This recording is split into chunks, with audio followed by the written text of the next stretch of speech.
বাংলাদেশ ব্যাংকের রিজার্ভ থেকে আবারও অর্থ চুরি হয়েছে বলে সম্প্রতি ভারতের একটি সংবাদ মাধ্যমে খবর প্রকাশিত হয়েছে। ওই প্রতিবেদনে বলা হয়, বাংলাদেশ ব্যাংক থেকে নতুন করে কয়েক বিলিয়ন ডলার চুরি গেছে।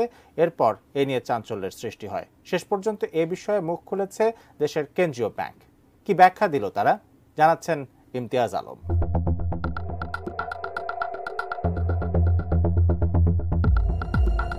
14 মে মঙ্গলবার ভারতীয় গণমাধ্যম নর্থ ইস্ট নিউজে একটি সংবাদ প্রকাশিত হয়। সংবাদটির শিরোনাম ছিল, চলতি মাসে বাংলাদেশ ব্যাংকের বিলিয়ন ডলার চুরির পেছনে কি ভারতীয় হ্যাকাররা জড়িত। ওই প্রতিবেদনে বলা হয়, অজ্ঞাত পরিচয়ের সন্দেহভাজন ভারতীয় হ্যাকাররা ডিজিটাল উপায়ে প্রায় এক সপ্তাহ আগে বাংলাদেশ ব্যাংক থেকে কয়েক বিলিয়ন ডলার চুরি করেছে।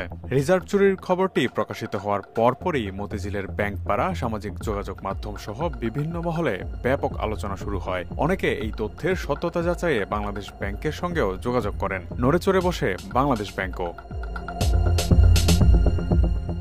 সন্ধ্যায় কেন্দ্রীয় ব্যাংকের পক্ষ থেকে আনুষ্ঠানিক বিবৃতি দেওয়া হয়। সেখানে জানানো হয়, বাংলাদেশ ব্যাংক নিউ ইয়র্ক ফেডের সঙ্গে লেনদেনের নিশ্চয়তার ক্ষেত্রে বর্তমানে 3 স্তরের নিরাপত্তা ব্যবস্থা চালু রেখেছে।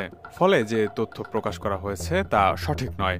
ভারতীয় পোর্টালের সেই খবর নাকচ করে দিয়ে বাংলাদেশ ব্যাংক বলছে, নতুন করে কোনো রিজার্ভ চুরি হয়নি, ওই খবরটি সম্পূর্ণরূপে ভুয়া।